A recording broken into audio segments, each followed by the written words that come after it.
baik yang pada kesempatan kali ini atau siang hari ini rawuh piyambak ataupun diwakili oleh keluarganya. Apa yang ingin saya sampaikan yaitu yang pertama, kula ingkang kaparingan sampur kumawantun ngadeg wonten ngarsa panjenengan sami sak perlu minanggani kersa panjenengan nunjih dados sulih salira sameting raga menawa dene talanging basa saking para rawuh sedaya para wali santri. Kula karena ini saya mewakili aspirasi dan suara panjenengan. Kula terlebih dahulu saya ingin tantingan. Bersediakah panjenengan semuanya pada siang kali ini saya wakili suaranya? Ridho nggih? Ikhlas? Terima kasih. Itu yang pertama. Tapi saya yakin bahwa nanti apa yang mau saya sampaikan ke hadapan pengasuh pesantren maupun kepada segenap asatid dan seluruh pengurus pondok pesantren maupun yang terlibat dalam pendidikan anak-anak kami, saya yakin nanti mungkin barangkali apa yang saya sampaikan ini belum memenuhi aspirasi panjenengan. Wonten bab-bab ingkang belum mengakomodir napa ingkang dados kerentek lan kepinginan panjenengan. Oleh karena itu kalau toh nanti apa yang saya sampaikan belum sepenuhnya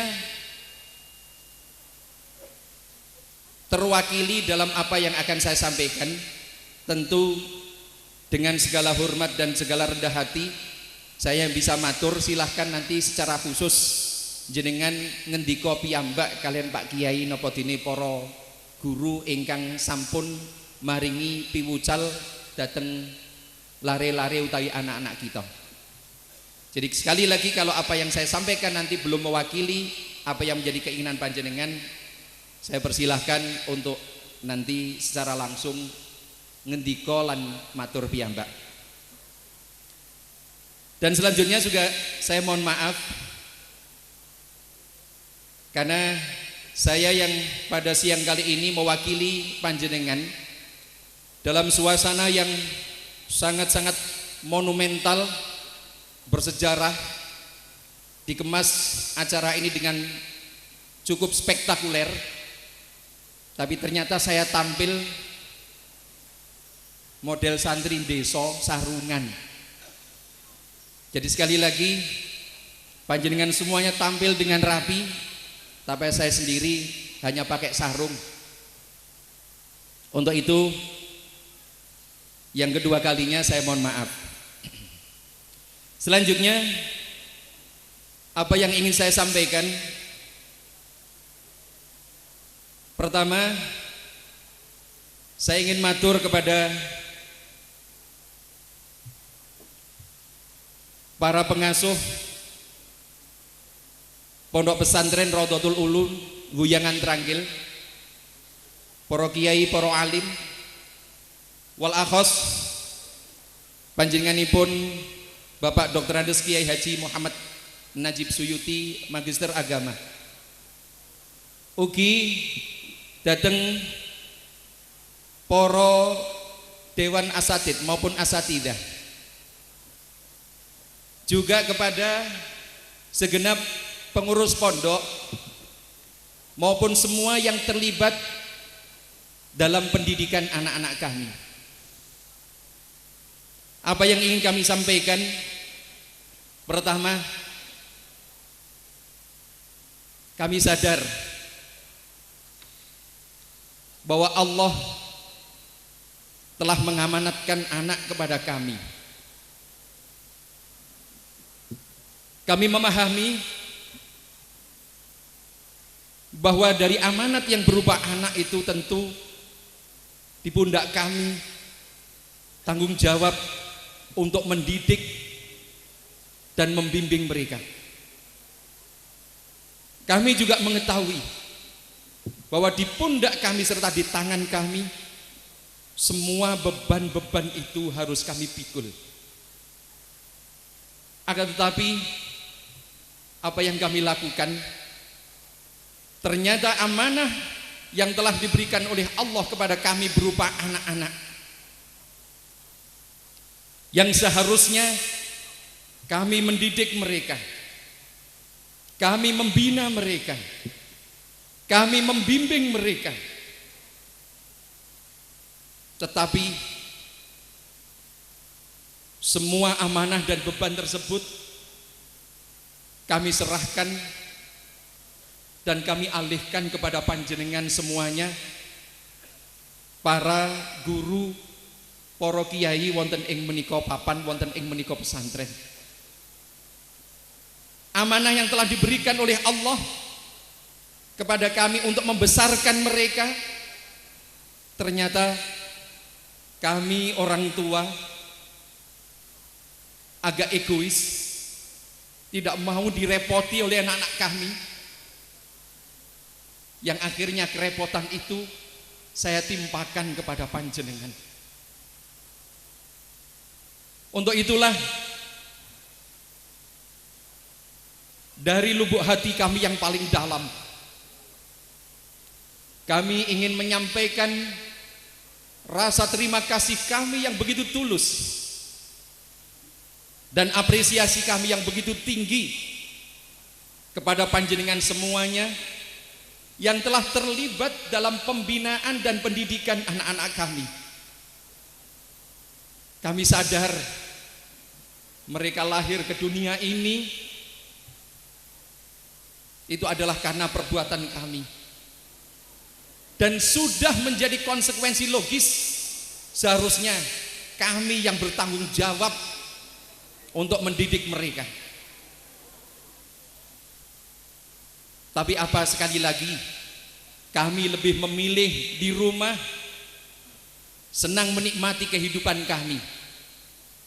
Kami lebih memilih asik dengan dunia kami, karena anak-anak yang seharusnya merepotkan kami, yang seharusnya kami didik, kami bimbing, kami bina, itu telah kami serahkan pada panjenengan. Untuk itulah tentu kami selaku wali murid hanya bisa menghaturkan ribuan terima kasih yang tak terhingga, serta apresiasi yang begitu tinggi, serta penghargaan yang tiada batas atas semua jerih payah yang telah panjenengan lakukan kepada anak-anak kami.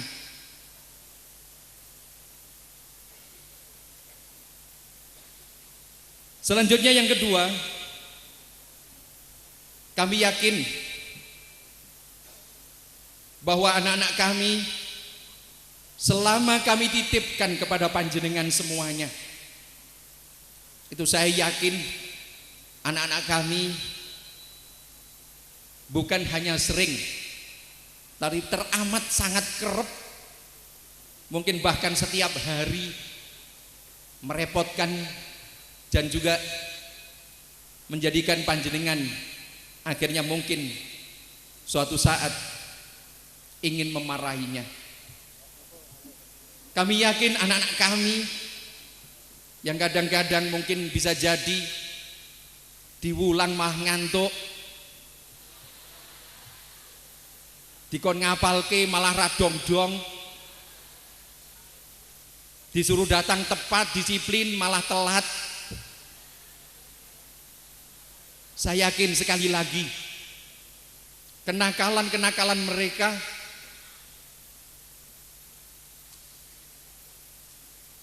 itu sebagaimana yang pernah saya dengarkan dari anak saya sendiri, terlalu sering kadang-kadang dilakukan oleh santri-santri. Untuk itulah dengan segala kerendahan hati tentu dalam kesempatan yang mubarak ini, saya secara tulus mohon maaf terutama kepada Bapak Pengasuh Bapak Kiai Muhammad Najib Suyuti, dan umumnya kepada para guru dan segenap pengurus maupun semua yang terlibat dalam pembinaan dan bimbingan anak-anak kami.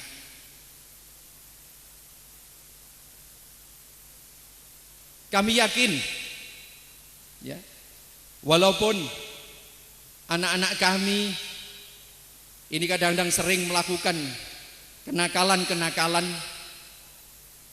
yang sebenarnya itulah paling tepat adalah kami yang memarahinya. Dalam kesempatan kali ini, kalau toh anak kami pernah panjenengan dukani, saya yakin itu adalah proses pendidikan dan pembinaan agar mereka ke depan akan menjadi lebih baik. Untuk itu, kalau toh pernah suatu saat itu terjadi, kami selaku orang tua sama sekali tidak akan atau tidak ada rasa dendam terhadap apa yang panjenengan lakukan. Bahkan kami bersyukur karena panjenengan telah ngenteng-ngentengi apa yang menjadi tugas dan tanggung jawab kami. Dan juga tentu kami juga selaku wali murid tentu juga mohon maaf yang sebesar-besarnya. Panjenengan tadi yang saya sampaikan di depan, yang telah mengambil alih, yang telah berkenan menerima amanah kami, ternyata apa yang bisa kami berikan kepada panjenengan semuanya? Ternyata penghargaan kami dari para wali murid kadang-kadang bisa kami rasakan teramat sangat relatif kecil. Kami merasakan besaran SPP atau syahriyah yang diberikan oleh pesantren ini untuk ukuran madrasah aliyah teramat sangat murah untuk ukuran sekolah pada saat ini. Kami sadar itu teramat sangat murah. Ing atase wis murah kaya ngene kadang-kadang ana sing nunggak barang. Untuk itulah sekali lagi kalau toh itu terjadi, kami mewakili segenap para wali murid, mohon maaf kami tidak mampu memberikan penghargaan yang layak dan semestinya atas jeripaya panjenengan semuanya mendidik anak-anak kami. Jadi sekali lagi, dari jeripaya panjenengan, kami selaku wali murid, orang tua dan bapak dari anak-anak kami ini hanya bisa mempersembahkan sebuah doa, semoga apa yang panjenengan berikan kepada anak-anak kami ini akan dibalas oleh Allah berupa pahala yang berlipat ganda. Amin ya robbal alamin. Selanjutnya, tentu setelah saya sampaikan sambutan ini atas nama wali murid kepada bapak guru, guru-guru kalian wahai anakku, selanjutnya tentu saya ingin mendengar sekali lagi komitmen dari anak-anakku. Wahai anak-anakku semuanya, ya, sebagaimana tadi yang telah disampaikan, bahwa antara 3 sampai 6 tahun kalian belajar di pesantren ini. Selama 3 sampai 6 tahun itu pula, saya yakin kalian telah mendapatkan banyak hal, banyak ilmu, banyak bimbingan dan pembinaan dari guru-guru kalian. Oleh karena itulah, apa yang bisa saya wasiatkan kepada kalian wahai anak-anakku, saya mewakili bapak-bapak atau orang tua atau wali kalian, hanya bisa mengatakan, tolong usap peluh dan keringat guru-gurumu dengan Anda sukses di masa-masa yang akan datang. Sanggup? Kurang keras, sanggup? Lebih keras lagi, sanggup? Terima kasih. Itu yang pertama. Selanjutnya yang kedua, bayar jeripayah guru-guru kalian ini. Apa yang telah beliau-beliau dharma baktikan kepada kalian, dengan Anda suatu saat menjadi orang-orang yang berhasil. Bersedia? Sekali lagi, bersedia? Dan yang ketiga, sebagaimana tadi yang sudah saya sampaikan, saya yakin selama 3-6 tahun Anda di sini, anak-anakku semuanya, kalian semua di sini, saya yakin kalian pernah punya catatan-catatan kenakalan. Untuk itu, tebus dan hapus kenakalan kalian. Dengan suatu saat Anda ini tidak terbayang-bayangi oleh nama besar orang tua Anda. Laisal fata mayyakulu kana abi, innal fata mayyakulu ha anada. Tunjukkan bahwa Anda ini mampu menjadi orang-orang yang sukses. Siap? Siap? Sekali lagi, siap? Wonten ngarsanipun Bapak Kiai lan para guru, ini sengaja anak-anak kami saya baiat sekali lagi. Walaupun tadi telah berikrar di hadapan panjenengan, saya menyampaikan ini tentu bukan tanpa dasar. Sebagaimana kalian, saya yakin kalian sudah paham dan sudah mengerti. Ada sebuah hadis yang mengatakan idza mata ibnu adam in qata amaluhu illa min thalathin. Satu di antara tiga itu au ilmin yuntafa'u bih. Artinya apa? Sebagaimana beliau Bapak pengasuh tadi telah menyampaikan, yang beliau harapkan dari apa yang telah beliau wakafkan kepada pesantren ini, itu adalah hanya ingin dapat ridho dan pahala dari Allah Subhanahu wa ta'ala. Untuk itu tentunya ilmu yang telah diberikan kepada kalian itu harus Anda kembangkan, agar paling tidak apa yang beliau berikan selama 3-6 tahun itu akan terbayar jeripaya dan keringat beliau itu dengan Anda mengamalkan ilmu yang telah kalian telah mengamalkan ilmu yang telah kalian dapatkan. Sebagaimana pula juga junjungan kita Habibuna wa Syafi'una wa Rasuluna wa Sayyiduna Muhammad sallallahu alaihi wasallam juga mengatakan, man sanna sunnatan hasanatan falahu ajruha wa ajru man amila biha bighairi ayyanqusa min ujurihim syai'a. Yang artinya barang siapa yang mengajak kebaikan maka dia akan dapat pahala, dan pahalanya orang-orang yang mengikutinya, tanpa orang yang mengikutinya itu terkurangi haknya sedikit pun. Tentu manakala kalian mengamalkan ilmu yang telah diberikan oleh Bapak pengasuh, para kiai yang ada di pesantren ini, juga bapak-bapak guru, itulah yang pada akhirnya akan membayar jeripaya beliau selama 3-6 tahun mendidik dan membimbing kalian. Inilah yang ingin saya tekankan pada kalian sekali lagi. Saya sebagai orang tua dari anak-anakku semuanya, kebetulan saya mewakili wali murid. Ini anak saya kebetulan di pesantren ini ada 2. Yang pertama Muhammad Alif Murabbi dan yang kedua Nazala Rahma Maula.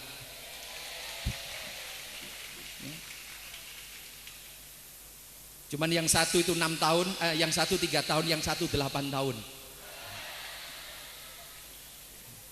Ada kebanggaan tersendiri pada hari ini. Saya memberikan sambutan atas nama wali murid. Saya terus terang menyampaikan ini dengan kadang-kadang ingin menangis. Menangis karena bangga, sekaligus terharu dan juga sedih. Bangga karena anak-anak kami hari ini menyelesaikan belajarnya, menyelesaikan studinya di lembaga ini, di pesantren ini. Terharu karena masih ada orang-orang yang mau menerima amanah untuk menghantarkan anak-anak orang lain menuju kepada kesuksesannya di masa-masa yang akan datang, seperti Bapak Kiai dan Bapak-bapak guru serta para Kiai dan para alim ulama yang ada di pesantren ini. Terharu itu yang kedua, dan yang ketiga adalah sedih.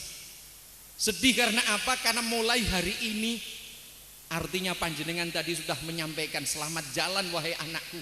Artinya hari ini tanggung jawab dan amanah itu kembali di pundak dan tangan kami. Kami tidak tahu mulai hari ini akan kami serahkan kemana lagi anak-anak kami. Karena selagi mereka belum menikah, berarti tanggung jawab mereka ada di pundak kami, orang-orang tuanya. Ya kalau mungkin barangkali kalau anak kami diambil menantu oleh Gus Najib. Nah, artinya hari ini berarti tunai sudah tanggung jawab saya sebagai orang tua. Tapi saya kan tidak tahu. Jadi sekali lagi Bapak Ibu, inilah yang bisa saya sampaikan dalam kesempatan yang mubarak ini. Sekali lagi saya mengikuti acara ini sejak awal sampai akhir. Saya sangat terharu. Kadang-kadang dengan diselingi, kadang-kadang saya meneteskan air mata. Sekali lagi karena selama 8 tahun anak saya tidak banyak merepotkan saya, karena justru merepotkan Pak Kiai Najib dan segenap guru-gurunya yang ada di pesantren ini. Juga Nazala Rahmah Maula, anakku yang paling cengeng. Kalau di rumah nangisan, ini akhirnya 3 tahun tidak saya dengarkan tangisnya. Sekali lagi ya, tidak banyak saya dengarkan tangisannya sebagaimana dulu waktu masih sekolah di sekolah dasar SD. Angger ono masalah sidik nangis ya. Artinya tangisan itu sekarang 3 tahun ini tidak kami dengarkan. Untuk itulah sekali lagi terima kasih wahai Bapak Kiai dan guru-guru yang telah mendidik anak-anak kami dan menghantarkan mereka menuju kesuksesan. Dan sebagaimana tadi panjenengan telah mendengarkan, anak-anak telah berkomitmen ke depan untuk menjadi insan-insan yang lebih hebat, insan-insan yang akan bisa memajukan Islam wal muslimin. Kiranya sekian yang bisa saya sampaikan, kurang lebihnya mohon maaf. Hadanallahu wa iyyakum minal haqqi wa ila siratal mustaqim. Assalamualaikum warahmatullahi wabarakatuh. Sambutan pengarahan pembina yayasan sekaligus pengasuh pesantren Rawdatul Ulum. Yang terhormat Bapak Dr. Andes Kiai Muhammad Najib Suyuti MAG dimohon berkenan memberikan kata sambutan dan pengarahan.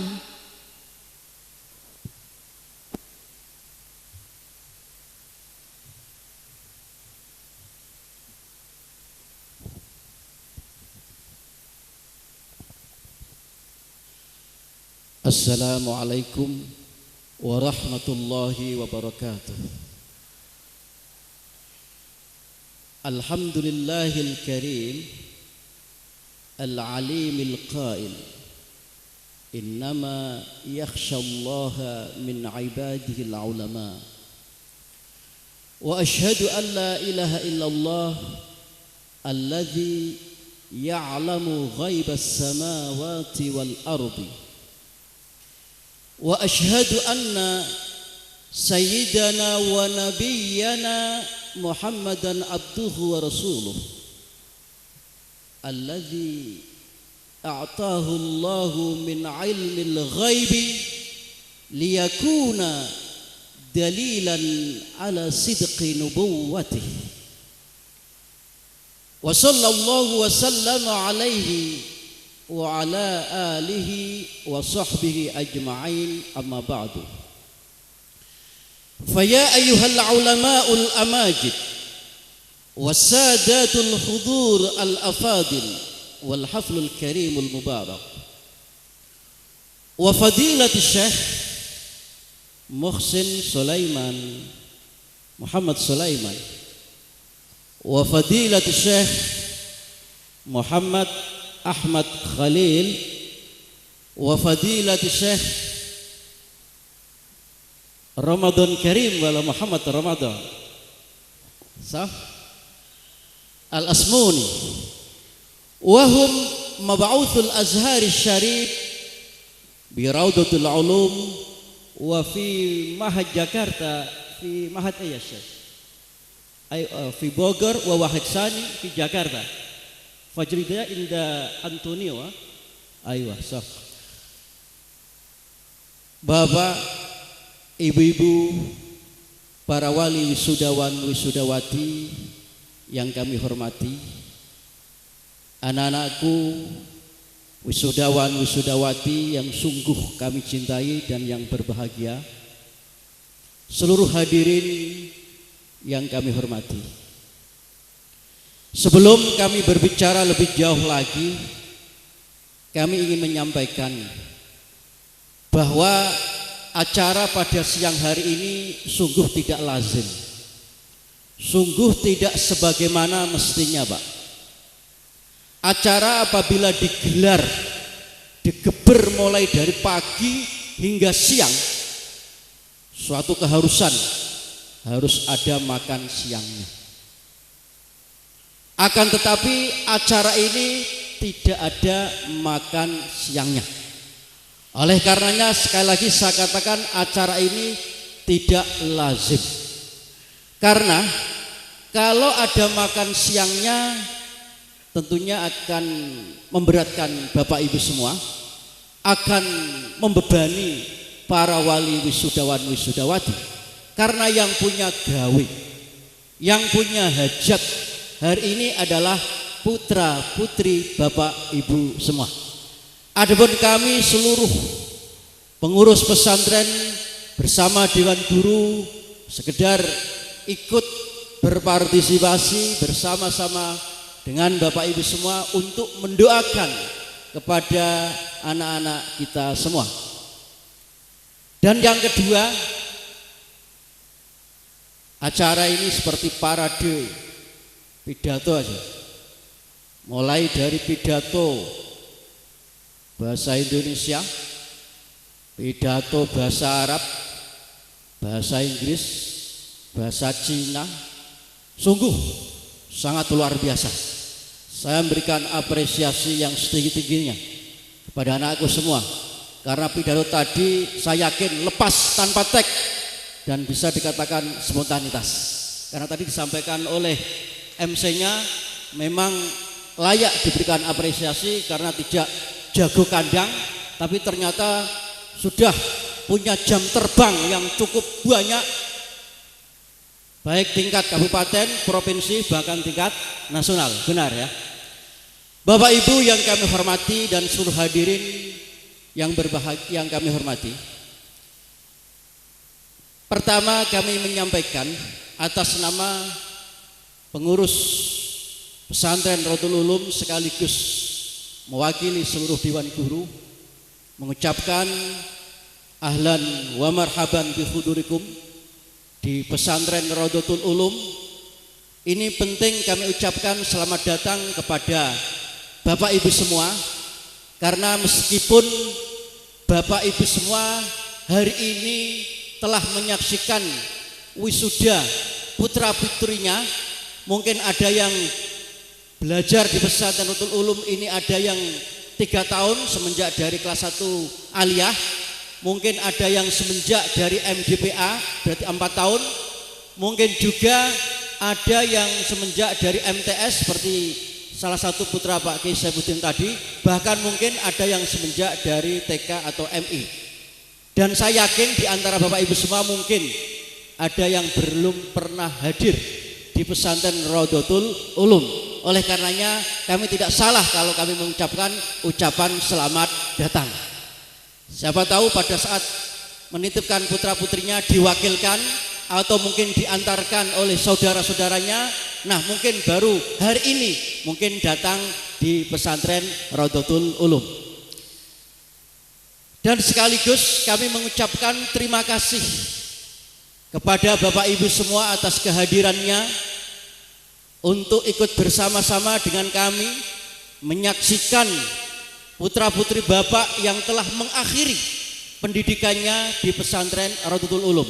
Dan sekaligus kami sungguh mengucapkan syukur kehadirat Allah Subhanahu wa taala dan sekaligus memberikan apresiasi yang setinggi-tingginya kepada anak-anakku semua yang akhirnya pada hari ini dapat mengakhiri pendidikannya di pesantren Raudhatul Ulum.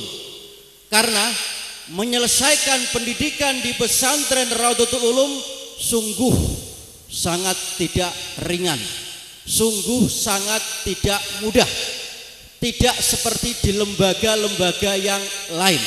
Saya yakin, hakul yakin, Bapak Ibu semua mengerti, Bapak Ibu semua memahami, dan anak-anakku semua telah merasakan bahwa betapa besarnya kurikulum, betapa banyaknya kurikulum atau mata pelajaran yang diajarkan di pesantren Raudhatul Ulum, mulai dari al-ulum al-ukhrawiyah sampai al-ulum ad-dunyawiyah sempurna, nyaris tanpa ada yang tertinggal. Oleh karenanya di sini kurikulum perpaduan antara kurikulum Kementerian Pendidikan Nasional, Kementerian Agama plus kurikulum muatan lokal yang masih utuh, masih sempurna semenjak berdirinya pesantren Raudhatul Ulum yang didirikan oleh Al-Maghfurullah Kiai Siti Abdul Qadir tahun 1950 hingga saat ini masih utuh kami pertahankan. Oleh karenanya kurikulumnya bisa dikatakan 2 kali lipat dengan kurikulum SMA atau SMP. Maka saya katakan itu adalah satu beban yang sangat besar, beban yang sangat berat yang mesti harus dipikul oleh anak-anak kita semua ini. Bapak Ibu yang kami hormati dan anak-anak semua yang berbahagia, di samping kurikulum yang memang sangat berat tersebut yang mesti harus dipikul, dibebankan kepada putra-putri kita semua, juga termasuk hafalan. Semenjak dari sanawiyah, anak yang baru lulus SD, anak yang baru lulus MI, ketika masuk di sanawiyah Raudhatul Ulum, di samping kurikulum yang memang sangat banyak tadi, ditambah harus menghafalkan yang namanya Alfiyah Ibnu Malik 1000 bait. Dan itu harus selesai tuntas selama 3 tahun mulai dari kelas 1, kelas 2 dan kelas 3 sanawiyah. Sehingga aliyah sudah tidak ada alfiyah lagi. Demikian pula yang aliyah masih ada hafalan yang namanya Faraidul Bahiyah. Untuk kelas 3 aliyah tidak hanya menghafalkan Faraidul Bahiyah, juga harus lulus yang namanya ujian munaqasyah yang disaksikan dan dihadiri langsung oleh Bapak Ibu semua sebagai wali santri. Di dalam forum munaqasyah santri harus lulus. Di antaranya harus hafal juz ammah, harus lulus membaca kitab, harus lulus muhadasah Arabiyah, conversation bahasa Inggris. Itu sungguh sangat luar biasa. Dan insya Allah ini adalah menjadi salah satu nilai plus, kelebihan, keunggulan yang dimiliki oleh putra-putri Bapak Ibu semua. Oleh karenanya bisa disimpulkan kurikulum yang ada di Raudhatul Ulum tidak ada di lembaga yang lain. Kurikulum yang ada di lembaga yang lain ada di pesantren Raudhatul Ulum. Kemudian juga di samping harus menguasai intelektual termasuk hafalan tadi, juga santri Raudhatul Ulum harus berakhlakul karimah, harus punya kualitas yang sesungguhnya di bidang etika moral, perilaku, akhlakul karimah yang di cover, yang difokuskan, diimajinasikan dalam sebuah program, yaitu aturan dan kedisiplinan yang memang menjadi salah satu pilar yang ada di pesantren Raudhatul Ulum. Oleh karenanya kami yakin bahwa santri Raudhatul Ulum tidak hanya menguasai intelektual agama dan umum, tapi saya yakin akhlakul karimah sudah ditanamkan dan menjadi salah satu syarat kenaikan kelas bagi seluruh santri Raudhatul Ulum, dan mungkin ini jarang diterapkan di lembaga-lembaga yang lain. Oleh karenanya kalau pemerintah sekarang lagi mendengungkan, mengumandangkan yang namanya pendidikan karakter dan bermoral, sebenarnya Raudhatul Ulum semenjak dulu sudah mengamalkan, Raudhatul Ulum sudah melaksanakan. Jadi kalau saya mengatakan program pemerintah itu ibaratnya seperti bayan kerinan, sebelum rakyatnya diberitahu, tapi rakyatnya sudah terlebih dahulu mengetahui. Inilah di Raudhatul Ulum, insya Allah akhlakul karimah sudah kita tanamkan, dan itu menjadi salah satu program pendidikan yang memang ditinggalkan, yang memang digarisbawahkan oleh pendahulu-pendahulu kita. Bapak Ibu yang kami hormati, betapa beratnya memang belajar di pesantren Raudhatul Ulum ini. Karena memang di Raudhatul Ulum ini semua komponen yang ada, mulai dewan guru, Bapak Ibu guru, semuanya santri dan termasuk wali santri memang harus memiliki visi yang sama, harus mempunyai cita-cita yang sama, agar supaya putra-putri Bapak Ibu semua ketika dititipkan di pesantren Rodotul Ulum harus berhasil ilmunya, juga berhasil akhlaknya. Dan berhasil itu adalah keberhasilan yang sejati, keberhasilan yang sesungguhnya, bukan keberhasilan yang bersifat instan, keberhasilan yang bersifat menipu dan lain sebagainya. Oleh karenanya kita memang ingin melihat dan memang selalu melihat bahwa Rodotul Ulum tidak hanya dilihat santri ketika tamat, tapi setelah tamat pun sejauh mana kualitas dan dedikasi mereka di masyarakat, kualitas mereka di masyarakat. Insya Allah santri-santri Rodotul Ulum yang sudah terjun di masyarakat tidak mengecewakan, dan kami selalu mengevaluasi setiap tahun santri Rodotul Ulum yang meneruskan di perguruan tinggi itu bisa dikatakan sampai 90%, Pak. Bahkan tahun ini sudah hampir 300 anak yang sudah mendaftarkan diri di perguruan tinggi, padahal masih banyak waktu. Bisa dikatakan 100% santri Rodotul Ulum memang meneruskan pendidikan ke jenjang yang lebih tinggi, tidak hanya berhenti di tingkat aliyah. Dan memang kami selalu memberikan peluang, memberikan ruang dan gerak kepada seluruh santri, informasi-informasi ke perguruan tinggi baik dalam negeri maupun luar negeri. Memang kami selalu mengawal, kami selalu membimbing, mengarahkan. Termasuk kemarin pada tanggal berapa kemarin, 21 sampai 20 berapa kemarin, 21 digelar yang namanya Ikamaru Expo. Ikamaru Expo adalah Ikamaru dari Nusantara, dari Sabang sampai Merauke, mengadakan 2 hari expo di sini dalam rangka memberikan informasi perguruan tinggi kepada adik-adik kelasnya, agar supaya adik-adik kelasnya termotivasi, terdorong untuk selalu meneruskan ke jenjang pendidikan yang lebih tinggi lagi, baik di dalam negeri maupun di luar negeri. Itu fakta, itu nyata. Bapak Ibu yang kami hormati, kami juga ingin menyampaikan, karena ini pertemuan terakhir dengan Bapak Ibu semua. Barangkali yang sudah tidak punya putra kan sudah tidak akan kesini lagi. Kami ingin menyampaikan bahwa kami dengan seluruh dewan guru, dengan seluruh komponen yang ada, seperti saya katakan tadi, adalah investasi akhirat. Mewakafkan dirinya untuk mendidik, membimbing putra-putri Bapak untuk menuju jalan Allah. Oleh karenanya di sini orientasinya, profitnya adalah profit pengabdian, profit sosial, profitnya adalah ibadah sekaligus investasi akhirat. Oleh karenanya seperti yang disinggung dan diakui sendiri oleh Bapak Kiai Haji Saifuddin Zuhri tadi, memang SPP kami selalu memberikan subsidi, Pak. Untuk MI MTS gratislah, cukup dengan BOS, tidak ada SPP. Untuk aliyah dengan asumsi kurikulum yang 2 kali lipat ini, SPP-nya cuma 70.000, dan tahun yang akan datang pun juga 70.000, tidak akan dinaikkan. Karena memang kita ini profitnya adalah profit sosial. Oleh karenanya ini bukan sombong, bukan ngolok-ngolok, tapi ini juga transparansi kami bahwa memang dana operasional itu dari uang BOS plus SPP santri yang 70.000 itu memang mengalami minus setiap bulannya. Kami nyubsidi sampai 3 juta bahkan 4 juta. Nah ini kebetulan ada Pak Kiai Faruk bendahara yayasannya ini. 4 juta, 3 juta itu baru hanya untuk bisyarah atau honor guru, TU plus bayar listrik. Urusan bangun tidak, itu urusan kami. Kemudian yang kedua yang lebih parah lagi, maksudnya yang lebih hebat lagi, yang lebih dahsyat lagi, rumah sakit, Pak. Rumah sakit yang didirikan oleh Al-Maghfurlah Kiai Imam Suti sungguh sangat luar biasa. Kalau bahasanya Pak Kiai Saifuddin Zuhri sangat spektakuler.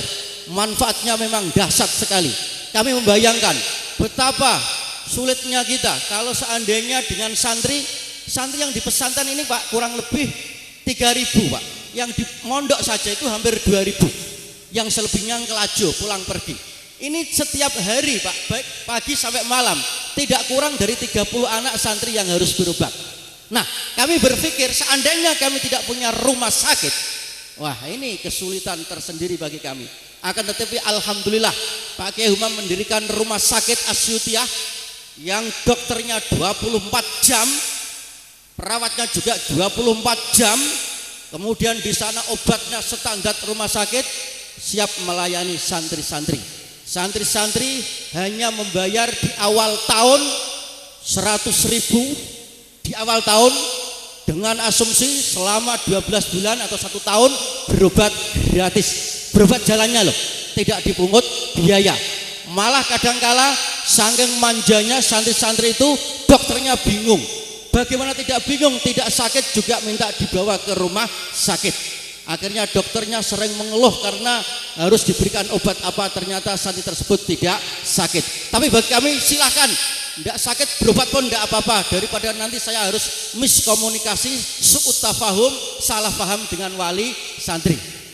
Jadi memang kami berikan keluasan fasilitas yang seluas-luasnya untuk kesehatan para santri. Jadi uang 100.000 itu kalau dibagi 12 bulan, 1 bulan ketemunya kurang lebih 8.500. Ini ada enggak manajernya rumah sakit, Pak Minan Abdillah? Mana Pak Minan Abdillah? Nah ini yang pakai jas ini yang di depan, itu manajernya. Itu setiap bulannya uang santri 8.500 dikalikan dengan jumlah santri untuk operasional mulai dokter, perawat dengan membayar gajinya perawat, itu subsidinya masih kurang berapa Pak? 10 sampai 15 juta Pak. 10 sampai 15 juta itu kekurangannya. Ini saya bukan apa-apa, tidak apa-apa. Kami memang senang memberikan subsidi. Saya tidak mengeluh. Yang penting adalah santri kami ini terlayani baik pendidikannya maupun juga kesehatannya. Karena Raudhatul Ulum memang cita-citanya ingin memberikan pengabdian juga di bidang pendidikan, juga di bidang kesehatan. Jadi tidak perlu khawatir Bapak Ibu semua. Tidak perlu khawatir, kami siap memberikan subsidi. Ini adalah miliknya Allah. Rumah sakit juga miliknya Allah. Seperti disampaikan tadi salah satu alumni kami, intan surullah yansurkum. Kita menuju jalan Allah, kita membela jalan Allah, insya Allah Allah lah yang akan menanggung jawab, Allah yang akan menanggung. Bapak Ibu yang kami hormati, nah ini sebuah kenyataan yang memang perlu kami laporkan kepada Bapak Ibu semua. Nah kemudian sarana dan prasarana. Sarana dan prasarana Bapak Ibu semua juga tidak perlu khawatir. Kami memang selalu berusaha ingin memberikan fasilitas kepada seluruh santri yang selengkap-lengkapnya. Termasuk kami sudah bangun ini yang belum jadi. Ini belum jadi bukan karena uangnya Pak, uang ada. Yang belum jadi karena tukangnya sangat terbatas. Ini saja sudah hampir habis 1,350 juta. Kemudian juga saya juga membangun di tempat yang lain di rumah sakit, sudah kita bikinkan ruang operasi. Ruang operasi itu kita target sebenarnya Juli harus jadi, sehingga sudah bisa dipergunakan untuk mengoperasi, utamanya bagi ibu-ibu yang hamil yang mungkin harus operasi. Di sana ada dokter kandungan putri, dokter Ifrinda. Oleh karenanya ibu-ibu kalau hamil ya, karena sekarang sudah ada dokter kandungan putri, jadi ilatnya, daruratnya itu hilang.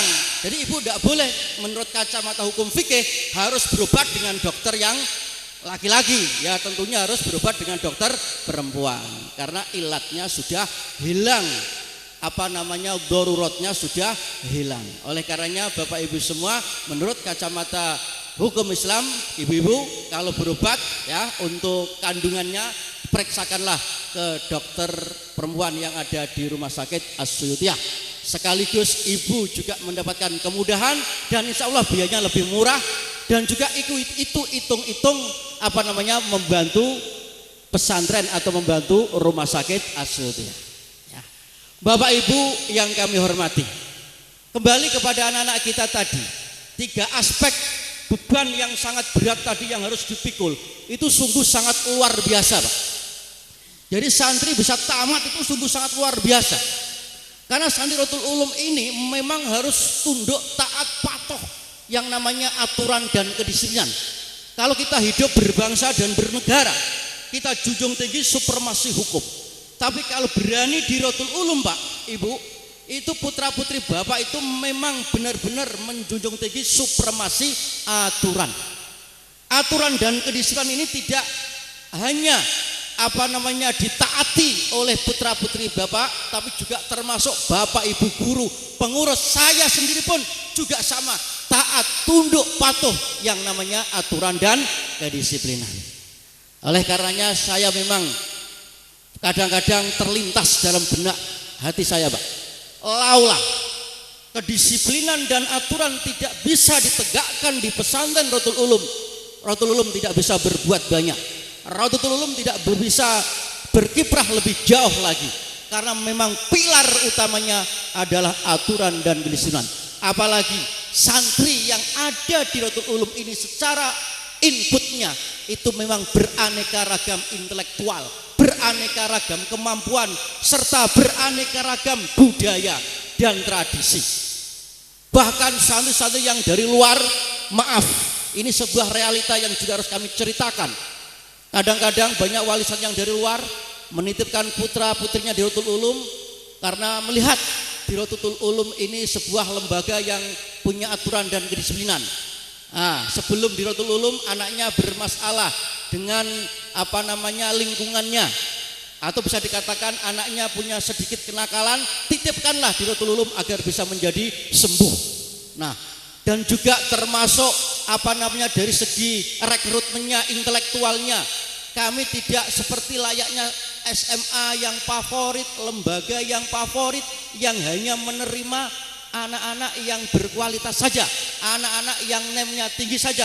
Akan tetapi santri yang masuk Rotul Ulum beraneka ragam kemampuan intelektual, mulai yang nemnya rendah sampai nemnya tinggi, semuanya kami terima di pesantren Rotul Ulum.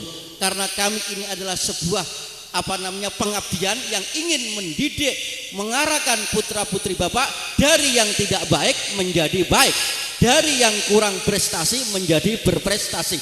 Itulah kerja keras yang telah kita tunjukkan bersama seluruh Dewan Guru. Bapak Ibu guru mencurahkan daya dan tenaganya untuk mengarahkan putra-putri Bapak Ibu semua. Oleh karenanya memang patut kita akui bahwa keberhasilan putra-putri Bapak adalah tidak lepas dari jerih payah Bapak Ibu guru kita semua.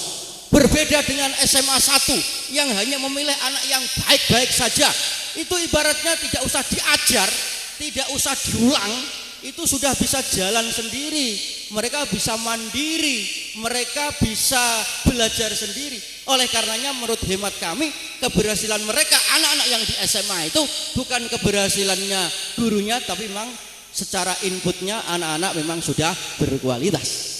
Apalagi yang namanya sekolah negeri itu rombelnya, penerimaan siswa barunya dibatasi, kemudian juga gurunya banyak yang kompeten, gurunya tinggal milih, dan bahkan dananya besar.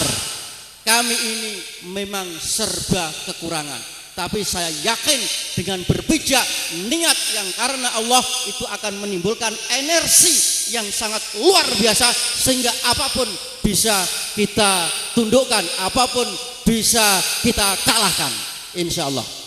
Bapak Ibu yang kami hormati, maaf ini saya harus cerita seperti ini karena mumpung ketemu dengan Bapak Ibu semua, karena saya yakin Bapak Ibu semua kan mungkin baru kali ini ada yang datang, dan mungkin juga tidak akan datang lagi kecuali mungkin yang masih ingin menitipkan putra putrinya. Bapak Ibu yang kami hormati, bahwa saat ini yang namanya dekadensi moral, degradasi moral itu sungguh sangat luar biasa, Pak. Bahkan kalau kita mendengarkan keluh kesahnya para wali santri, seolah-olah bahkan dia kalau disuruh memilih lebih bagus anaknya sedikit ilmunya tapi akhlaknya baik, akhlaknya karimah daripada daripada ilmunya banyak, ilmunya berkualitas tapi tidak berakhlakul karimah.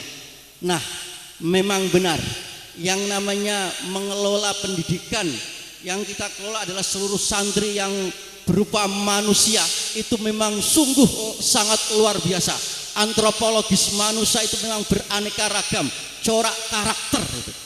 Apalagi santri Rotul Ulum ini berasal dari berbagai macam kebudayaan, dari berbagai macam daerah, dari Sabang sampai Merauke, tentunya tradisi kebiasaan memang beraneka ragam. Nah, ini perlu kami laporkan, Pak. Kami semua ini sudah mencurahkan dengan semua komponen Darul Ulum ini siang dan malam 24 jam, Pak. Kami ini mengawal putra-putri Bapak Ibu semua agar supaya berhasil ilmunya, juga berhasil akhlakul karimahnya. Oleh karenanya sekali lagi kami berikan apresiasi yang setinggi-tingginya, dan kami syukur apabila akhirnya santri-santri pada hari ini benar-benar telah dapat mengakhiri pendidikannya di pesantren Darul Ulum.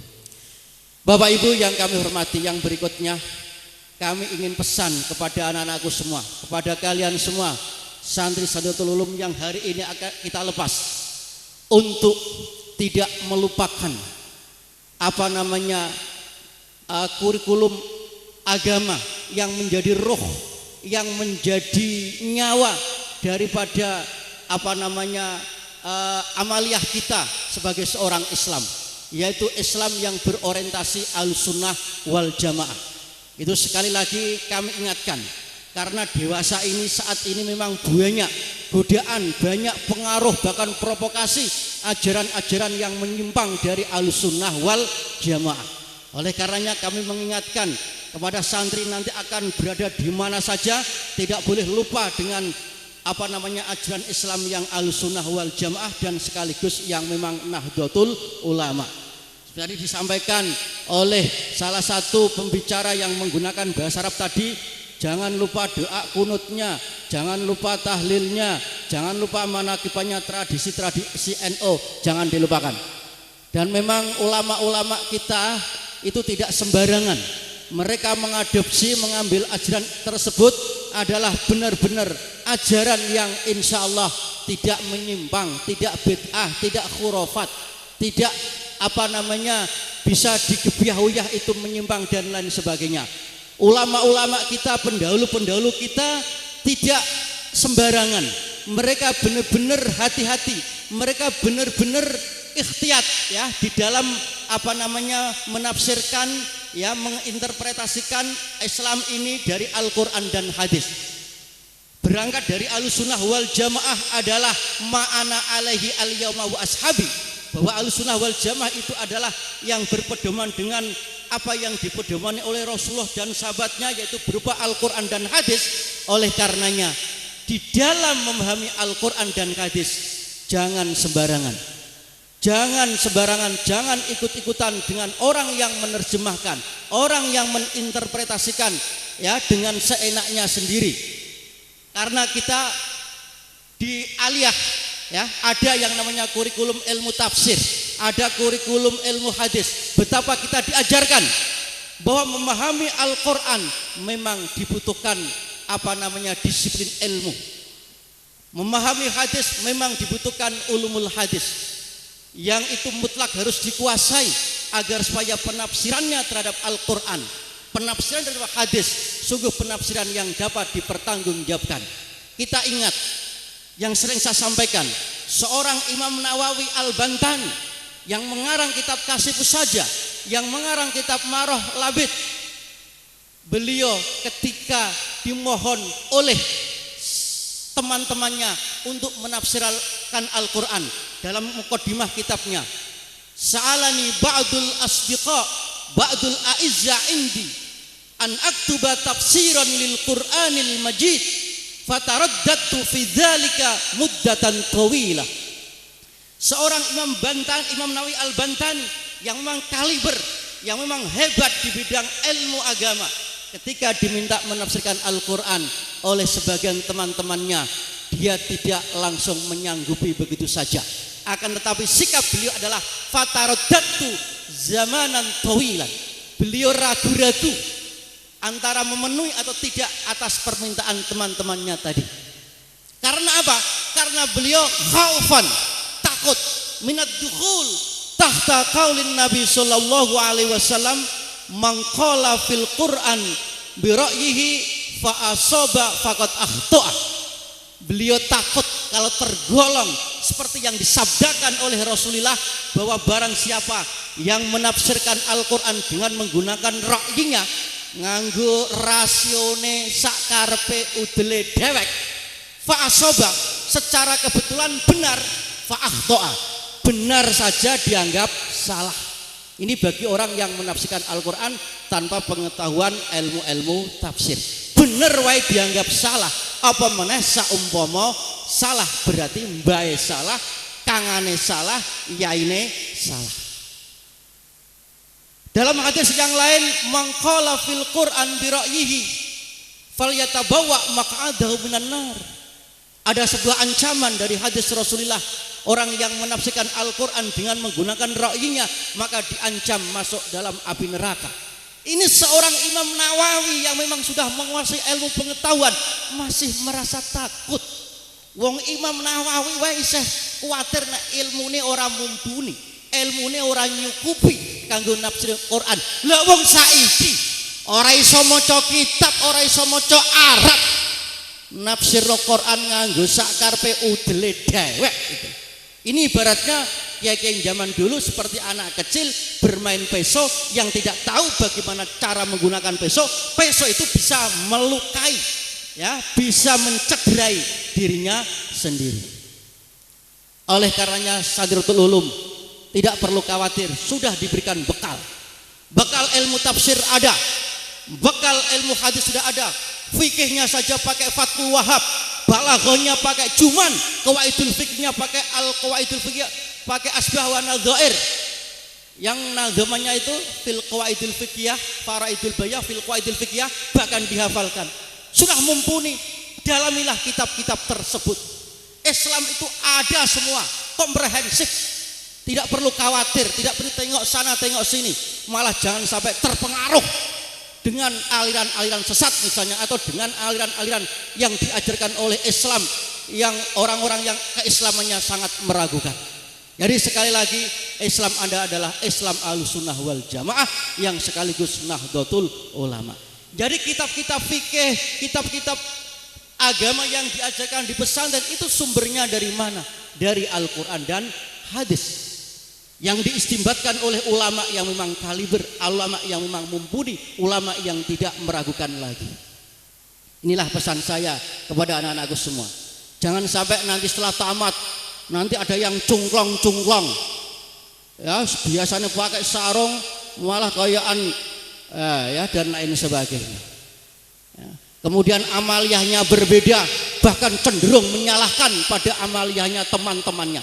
Sekali lagi, Nahdlatul Ulum adalah pesantren yang mengajarkan Ahlussunnah wal Jamaah dan sekaligus Nahdlatul Ulama. Bapak Ibu semua yang kami hormati dan semua yang sangat kami cintai, memang kami terus berusaha meningkatkan mutu dan kualitas pesantren Nahdlatul Ulum ini dengan segala daya dan upaya. Mulai dari kurikulum yang kita pertahankan utuh, kemudian juga bahasa, berbagai macam bahasa kita ajarkan di sini, termasuk keberadaan orang Mesir yang ada semenjak tahun 91 hingga saat ini, alhamdulillah berestafet dari satu dosen ke dosen berikutnya, tidak pernah terputus. Ini sungguh sangat luar biasa. Karena orang Mesir ini tidak sembarangan. Di Indonesia sekarang hampir punah, bahkan sekarang mungkin tinggal 20 se-Indonesia, hampir habis. Tapi alhamdulillah di Nahdlatul Ulum masih ada kesempatan mendapatkan tenaga dari Al-Azhar. Karena bagi kami orang Mesir adalah sangat penting, sangat manfaat sekali dalam pendidikan bahasa Arab. Bagaimanapun juga bahasa Arab memang harus diajar oleh orang-orang yang memiliki bahasa, orang yang asli memiliki bahasa. Jangan sampai ya bahasanya Arab tapi dialeknya, intonasinya pakai intonasi kedaerahan, bahkan Jawa. Masa bahasa Arabnya Arab, ana astari bertukol, bilangnya ana astari bertukol, lehnya ini orang Pati. Nanti kalau orang dari Jepara, ana astari bertukol sih gitu. Lain lagi kalau bahasa Arabnya pakai Saifuddin.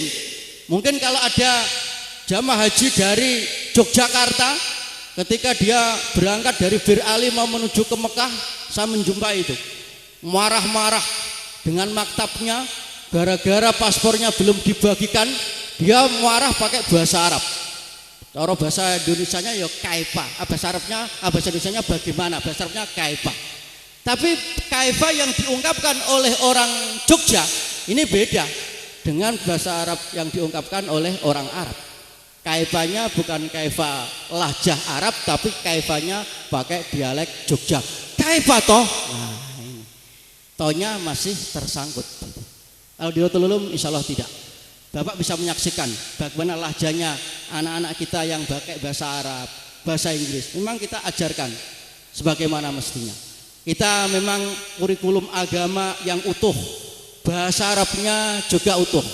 Maka pesantren Ulum ini bisa dikatakan pesantren salaf juga oke, pesantren modern juga oke, pesantren lengkap juga oke. Ada sembarang kalir lah pokoknya. Ibaratnya nek supermarket ini golek apa wae ono ning gone Rodotul Ulum. Nah, kemudian juga seperti yang saya sampaikan masalah kejujuran. Saya sangat memberikan apresiasi kepada anak-anakku semua yang sampai hari ini telah jujur, bahkan ketika ujian nasional pun juga jujur.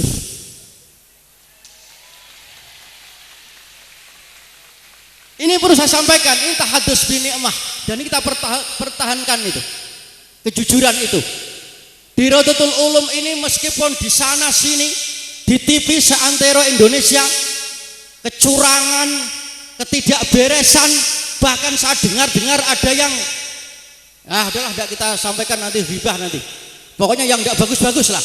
Tapi saya memberikan apresiasi. Rodotul Ulum tetap menjunjung tinggi kejujuran, menjunjung tinggi sportivitas, dan memang mengutamakan proses, yaitu belajar dan belajar yang diawali dengan karantina, pengayaan, bahkan triot ya, dan disertai dengan doa memohon kepada Allah Subhanahu wa taala. Oleh karenanya kami mohon kepada Bapak Ibu semua, anak-anak kita yang telah jujur, anak-anak kita yang memang telah mengikuti ujian sesungguhnya, mudah-mudahan diberikan kelulusan yang sempurna dengan prestasi yang sebaik-baiknya tanpa ada yang tertinggal. Amin. Bapak Ibu yang kami hormati, memang benar Pak, anak-anak kita itu jujur. Di Rotul Ulum ini tidak ada yang namanya tim sukses. Di Rotul Ulum ini enggak ada ketika ada ujian itu kliwar gurunya. Ini sebutnya kenek kabeh. Bab saya punya fakta masalahnya. Bahkan ada usah tak sampaikan aja lah. Nanti kalian yang penting kalian tahadus bin ni'mah, jujur mohon kepada Allah diberikan kelulusan itu ya. Oke. Dan kejujuran itu terus dibawa terus sampai kemana saja Anda berada. Ketika meneruskan ke pendidikan tinggi yang lebih tinggi lagi, ketika sudah bermasyarakat dan lain sebagainya, kejujuran itu Anda bawa. Akhlakul karimah harus melekat pada diri Anda semua. Bapak Ibu yang kami hormati, saya rasa ini yang dapat saya sampaikan. Oh ya, yang terakhir kami ada satu hal yang kami lupakan.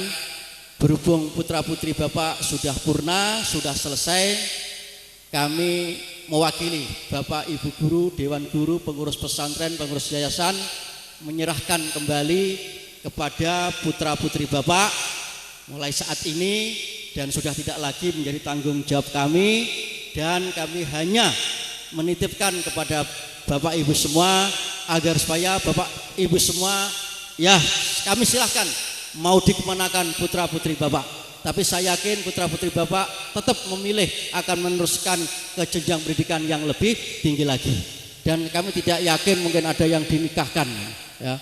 Kalau dinikahkan semua anak 400 ini ya bisa punya anak semua, nanti bisa menjadi komoditas ekspor nanti, ekspor non migas nah gitu. Nggak bisa ekspor BBM, ekspor non migas, ekspor anak ke luar negeri. Saya rasa tidak. Insya Allah kalian semua akan meneruskan ke jenjang perguruan tinggi yang lebih tinggi lagi. Jadi sekali lagi kami serahkan kembali kepada Bapak Ibu semua, dan kami mohon maaf atas segala kekurangan, kekhilafan kami dari seluruh Bapak Ibu guru yang setiap hari mengawal putra putri Bapak. Jadi kalau ada kelebihan, ada kekurangan yang kami lakukan terhadap putra putri Bapak, sekali lagi itu adalah karena nawaitu kami ini ingin melaksanakan amanah dari Bapak Ibu semua, agar supaya Bapak Ibu semua yang telah menitipkan putra putrinya di pesantren Ulum tidak kecewa. Jadi sekali lagi nek ono kelodak keladuke ya tolong juga kami dimaafkan anak-anakku semua. Jadi sekali lagi di Rotul Ulum insya Allah 3 tahun di era kami ini sudah tidak ada lagi anak yang dimarahi ya, apalagi dijewer, dimarahi aja tidak boleh kami. Dimarahi apa dijewer aja tidak ada, apalagi dimarahi. Insya Allah semua kita berikan arahan yang terbaik. Sekali lagi kami mohon maaf apabila ada kesalahan dan kekurangan dari kami. Dan yang terakhir kami mohon didoakan sekali lagi Bapak Ibu semua, mudah-mudahan kami ini diberikan kekuatan lahir batin untuk meneruskan perjuangan Rotul Ulum ini agar selalu dapat terus berjaya, terus bisa memberikan kontribusi yang sebaik-baiknya kepada seluruh masyarakat berjalan Allah, baik di bidang pendidikan juga di bidang kesehatan. Sekali lagi Rotul Ulum ini adalah profitnya khidmah, profitnya adalah sosial, investasi akhirat. Dan yang terakhir sebelum kami tutup, kami ingatkan karena sekarang sudah mulai banyak yang ingin mendaftarkan di pesantren Rotul Ulum, maka bagi wali santri yang mungkin ada punya saudara dan sebagainya, ini pendaftaran santri baru kami tutup lebih awal. Kami tutup kalau tidak salah 2 Juli sudah kami tutup. Dan kami nanti akan membatasi waktu penerimaan santri baru, Pak, karena keterbatasan sarana dan prasarana. Jadi kalau memang ada yang menitipkan putra-putrinya atau adik-adiknya mau ke sini, silakan secepatnya, nanti brosur bisa diambil karena memang kami akan menutup lebih awal lagi. Jadi keterbatasan sarana dan prasarana maka mulai Rotul Ulum akan kita batasi ya, karena ini keterbatasan kami. Oleh karenanya kami ingatkan kalau memang ada yang mau menitipkan, brosur nanti bisa diambil paling akhir tanggal 2 Juli itu penutupan. Sekali lagi kami mohon maaf kepada Pak Ibu semua, anak-anakku semua, selamat jalan. Sekali lagi kami mohon maaf dan kami harapkan doa dari Anda semua. Wallahul muwaffiq ila aqwamit thoriq. Wassalamualaikum warahmatullahi wabarakatuh.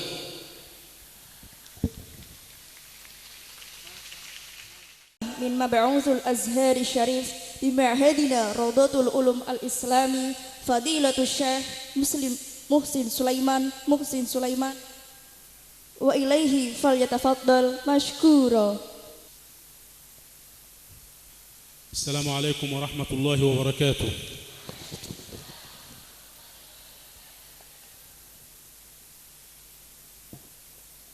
Innal hamdalillah alhamdulillah ja'ala al-jannata liman ata'ahu wattaqah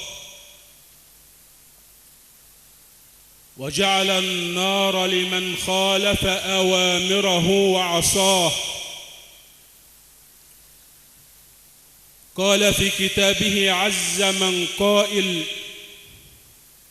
من عمل صالحا فلنفسه ومن أساء فعليها أي فعلى نفسه وما ربك بظلام للعبيد وأشهد أن لا إله إلا الله وحده لا شريك له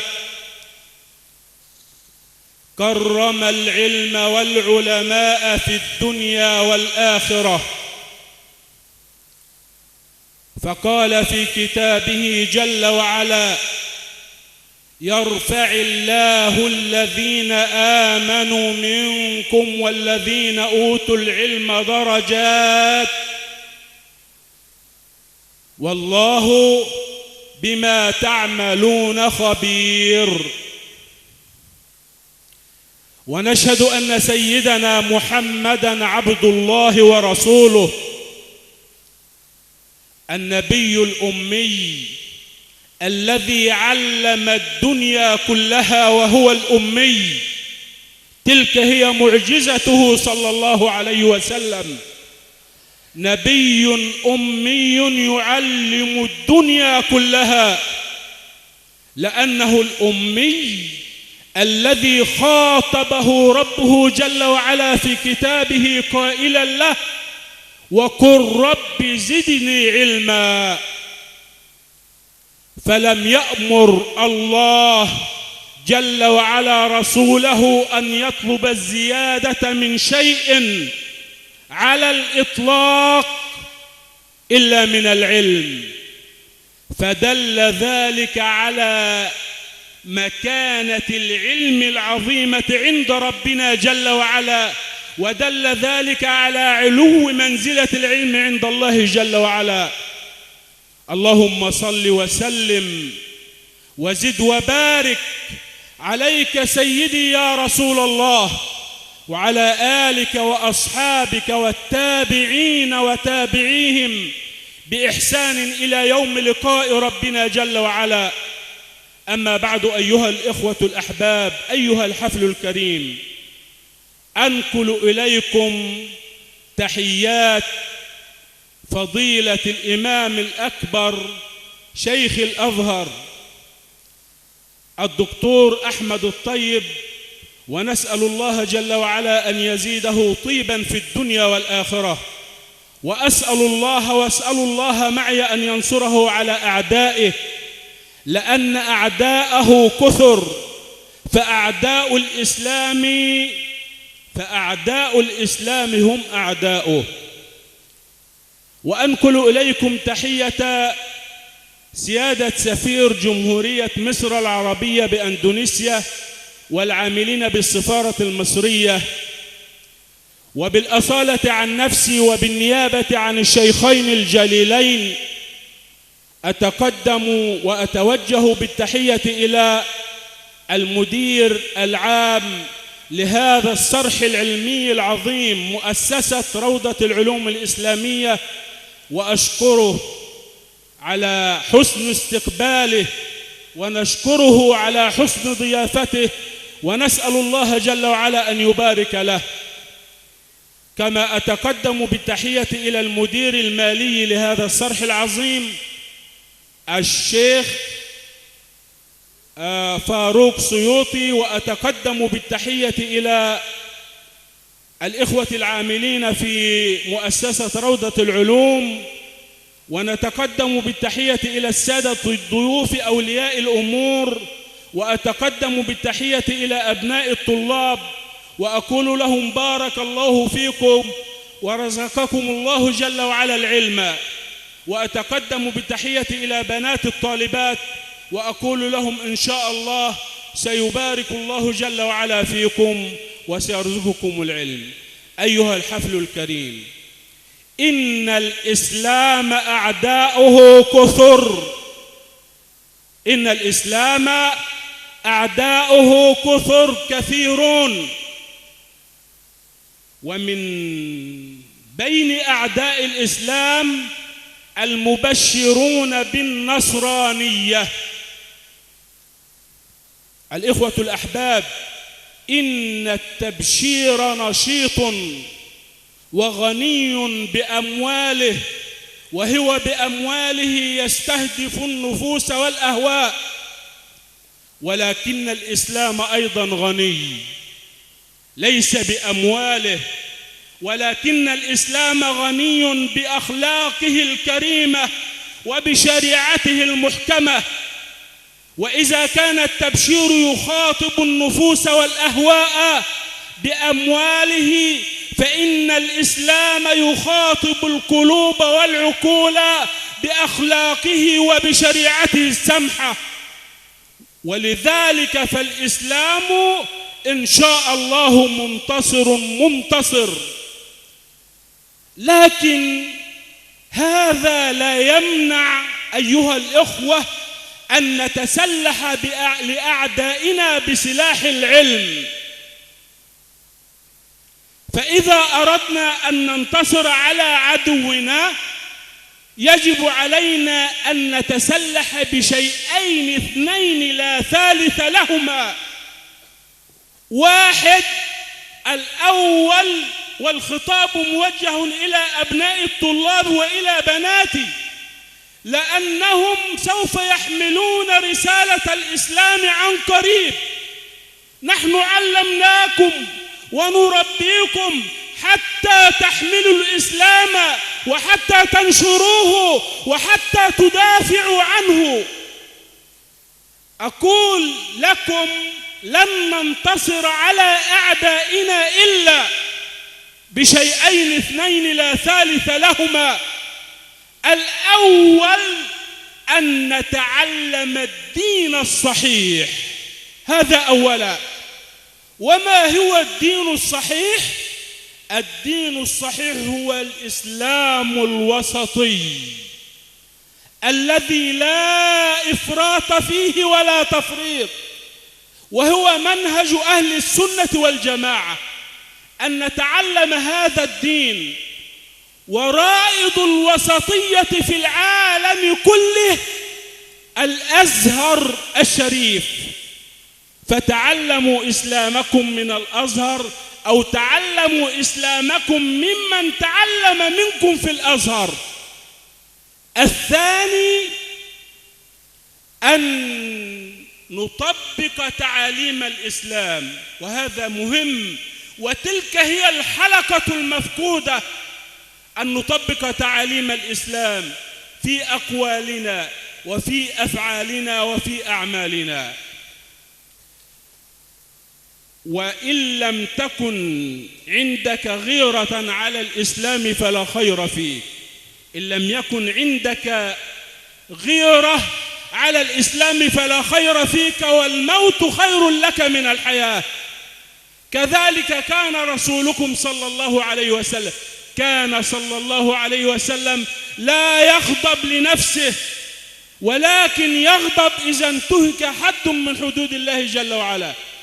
وتعالى أنا وأنت نسأل أنفسنا كيف استطاع محمد صلى الله عليه وسلم أن يغرس الإسلام في قلوب أتباعه وأصحابه وهم أبناء جاهلية؟ هل غرس محمد صلى الله عليه وسلم الإسلام في قلوبهم بأمواله؟ لا، لأن محمدا صلى الله عليه وسلم كان فقيرا لا مال عنده. هل غرس محمد صلى الله عليه وسلم الإسلام في قلوب أتباعه بسيفه؟ لا، لأنه لم تكن للإسلام دولة إلا بعد الهجرة المباركة. إذن كيف استطاع محمد صلى الله عليه وعلى آله وصحبه وسلم أن يغرس الإسلام أين؟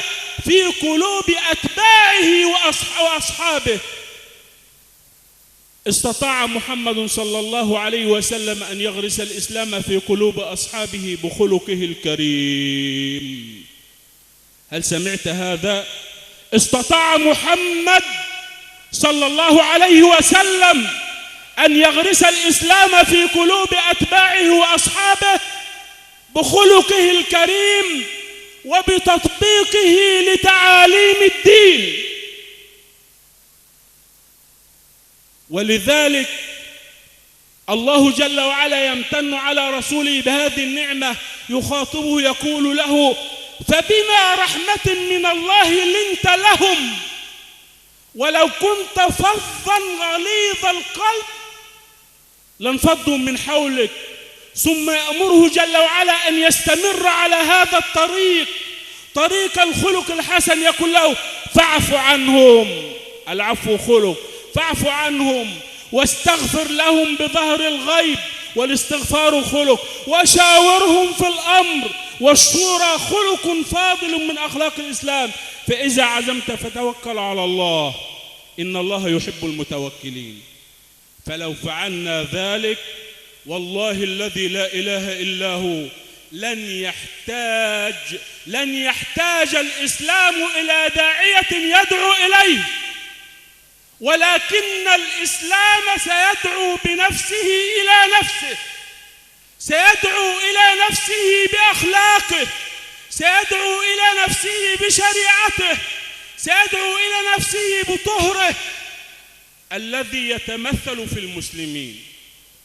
أيها الحفل الكريم، حتى ندخل إلى ولذلك اخترنا موضوع محاضرة اليوم عن مكانة العلم في القرآن وفي السنة، وسوف نختار أدلة بسيطة، لن نسبح في كل الأدلة. يقول ربنا جل وعلا في كتابه: أولا إن العلم هو الحياة. أنا أريد أن تفهم هذا، إن العلم هو الحياة، هو كل الحياة، بل إن العلم مقدم على الحياة. هذه حقيقة عليها دليل من كتاب ربنا جل وعلا، ليس كلام من عندي ولا من عند أحد، ولكن من عند الله جل وعلا. إن العلم هو الحياة، فلا حياة بغير علم، إن العلم مقدم على الحياة. ما الدليل؟ الدليل أن الله عندما خلق آدم وأراد أن يجعله خليفة في الأرض، قبل أن ينزله إلى الأرض علمه أولا ثم أنزله ثانيا. وإذ قال ربك للملائكة إني جاعل في الأرض خليفة، قالوا أتجعل فيها من يفسد فيها ويسفك الدماء ونحن نسبح بحمدك ونقدس لك؟ قال إني أعلم ما لا تعلمون، علمكم ظني وعلمي يقين. قال إني أعلم ما لا تعلمون، وعلم آدم الأسماء كلها. علمه أولا ثم أنزله إلى الأرض خليفة ثانية.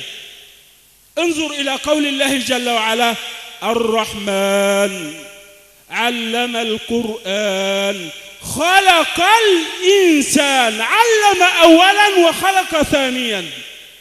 هذا الترتيب ملفت للنظر.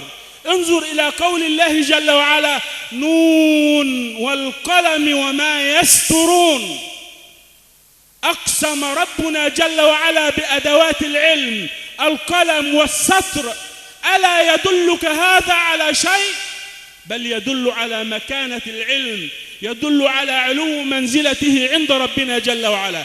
ولذلك يقول الله في كتابه في سورة فاطر: إنما يخشى الله من عباده العلماء، إن الله عزيز غفور.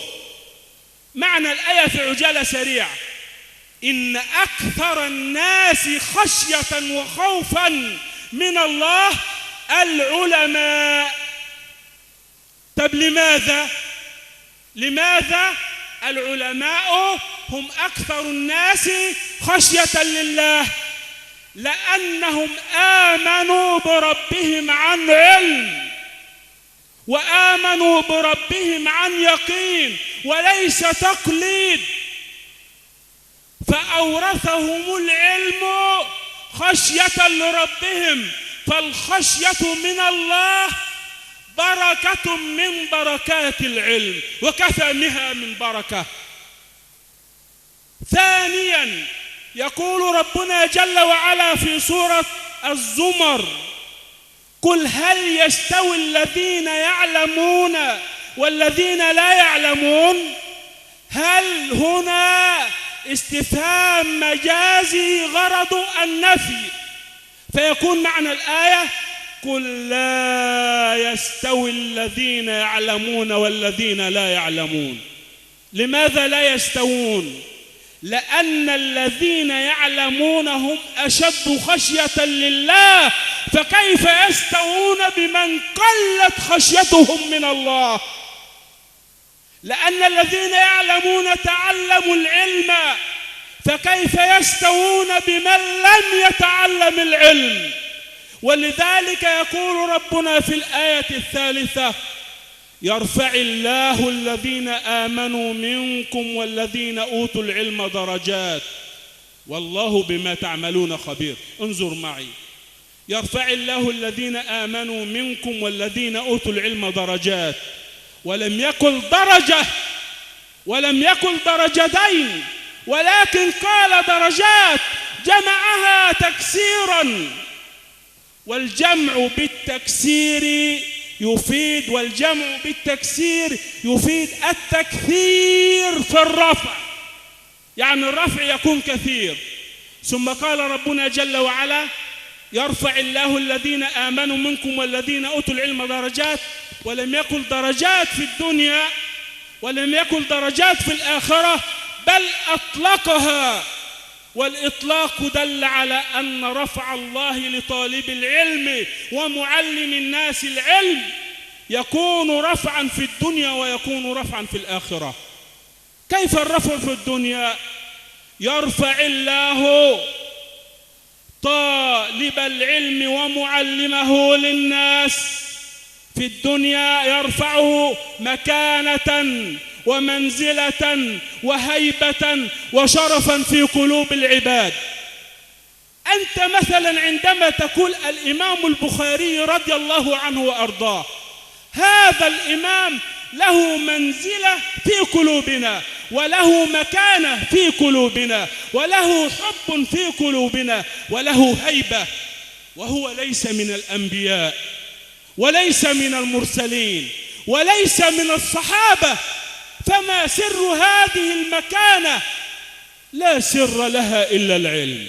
أنت عندما تقول الأئمة الأربعة أبو حنيفة ومالك والشافعي وأحمد لهم مكانة، لهم منزلة، لهم حب في قلوبنا، ما سر هذا؟ العلم. رفعهم الله رفع الدنيا، ويكون الرفع لطالب العلم ومعلم الناس في الآخرة، لكن رفع درجات في منازل الجنة. أنت تعلم معي أن الجنة منازل، وأن أعلاها الفردوس الأعلى، ونسأل الله العلا من الجنة.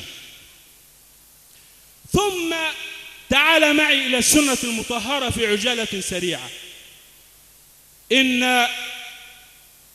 إن طلب العلم جهاد في سبيل الله. هذه حقيقة أنا أريدك أن تعرف، إن طلب العلم جهاد في سبيل الله، ولطالب العلم ومعلمه للناس أجر وثواب مثل ثواب الشهيد في سبيل الله.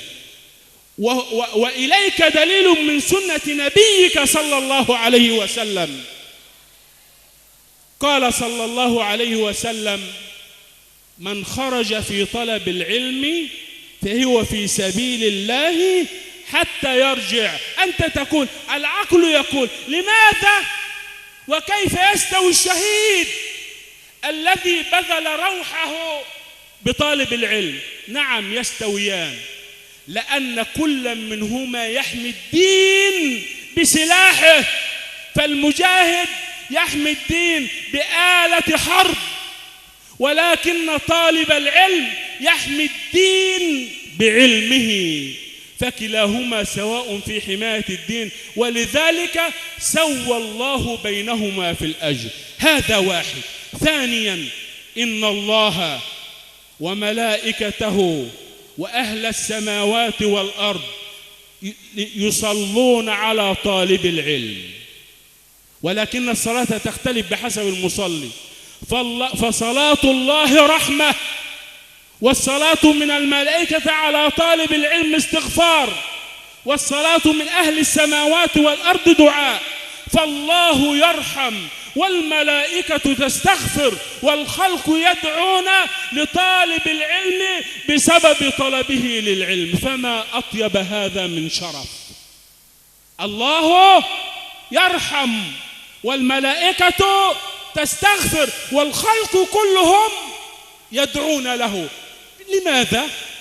بسبب العلم. والدليل إليك قال الرسول صلى الله عليه وسلم: إن الله وملائكته وأهل السماوات والأرض حتى النملة في جحرها وحتى الحوت لا يصلون على معلم الناس الخير. وفسر العلماء لفظ الخير بالعلم.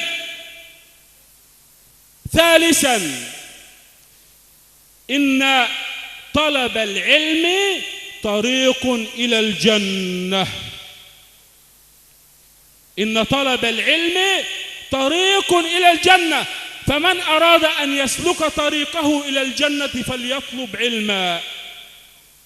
وإليك الدليل من سنة نبينا صلى الله عليه وسلم: من سلك طريقا يلتمس فيه علما سهل الله له طريقا إلى الجنة.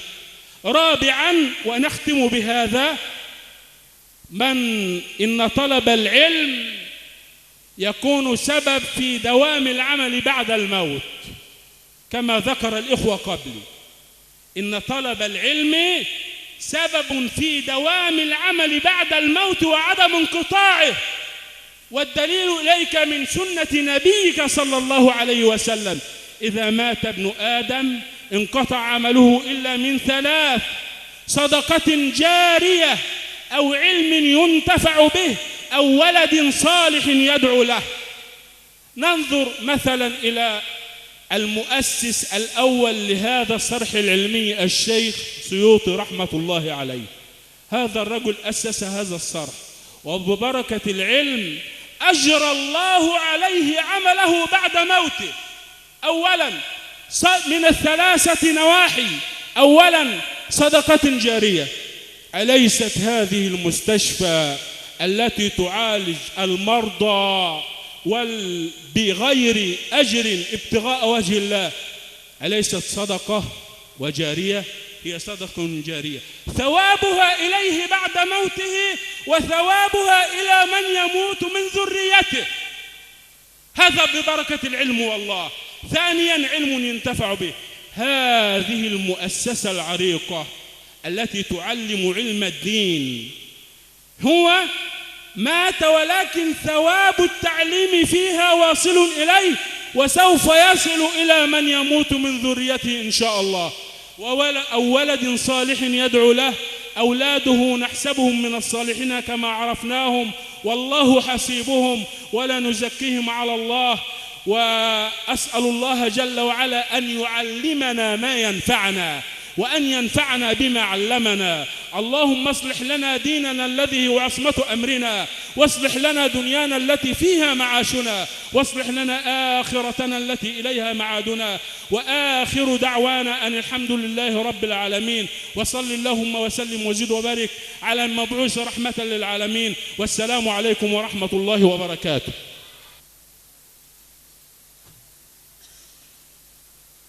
Pembacaan doa.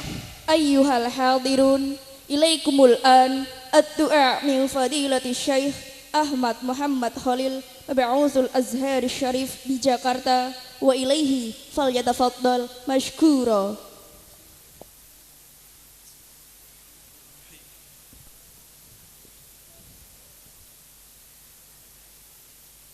Bismillahirrahmanirrahim.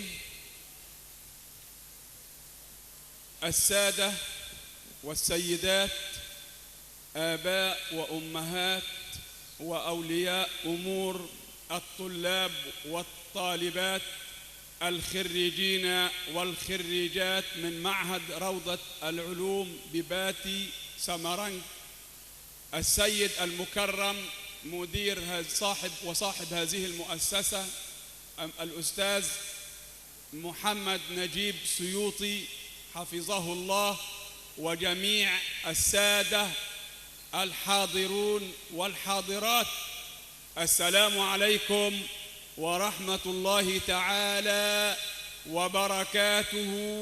وبعد،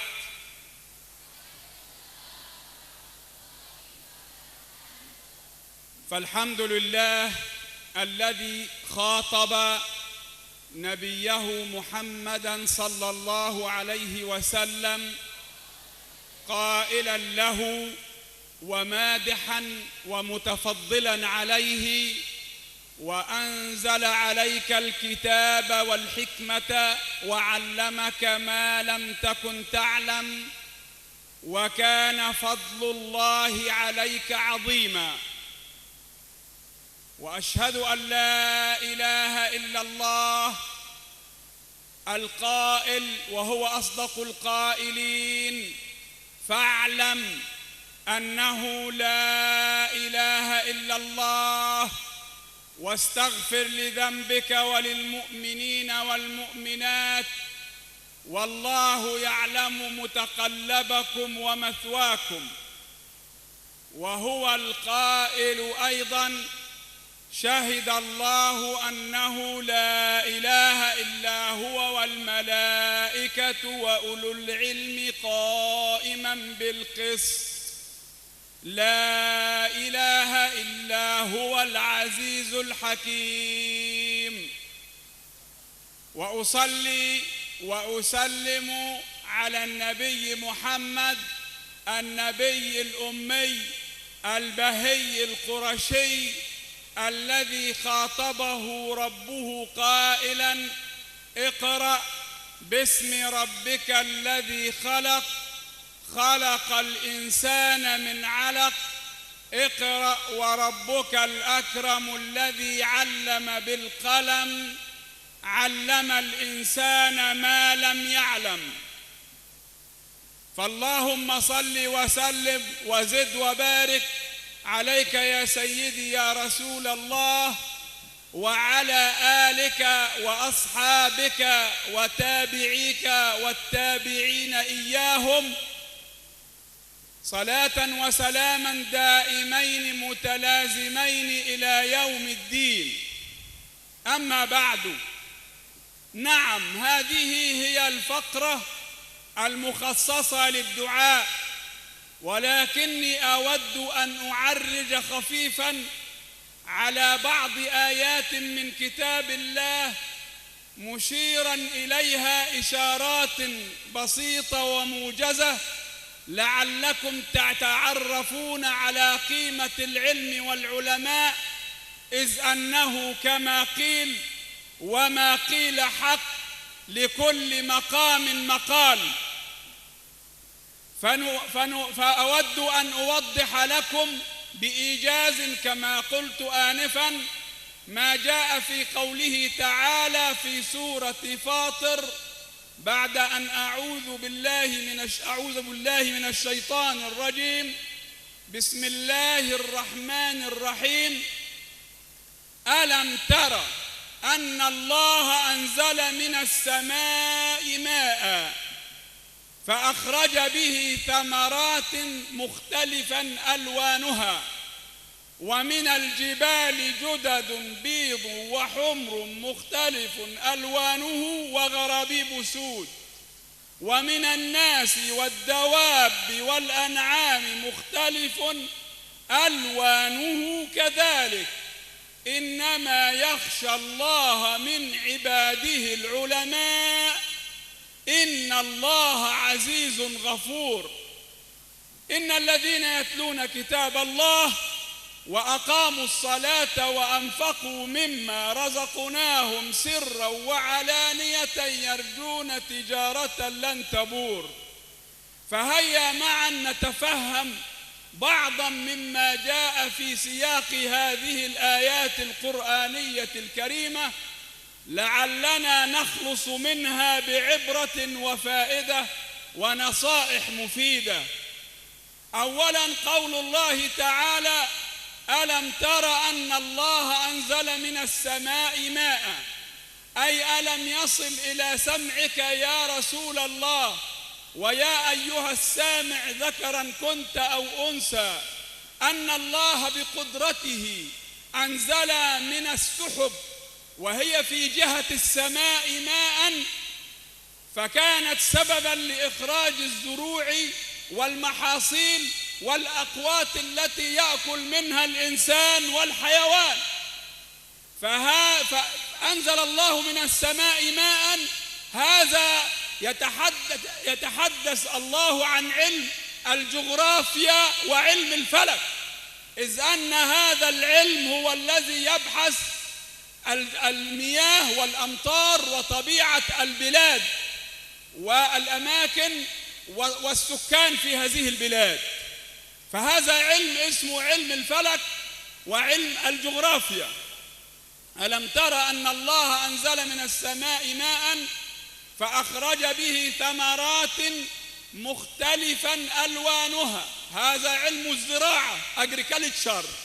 هذا علم آخر اسمه علم الزراعة أورده الله في قرآنه الكريم. ثم يقول الله تعالى اصبر شوي ثمرات مختلفا ألوانها ومن الجبال جدد بيض وحمر مختلف ألوانه وغرابيب سود علم الجيولوجيا ومن الناس والدواب والأنعام مختلف ألوانه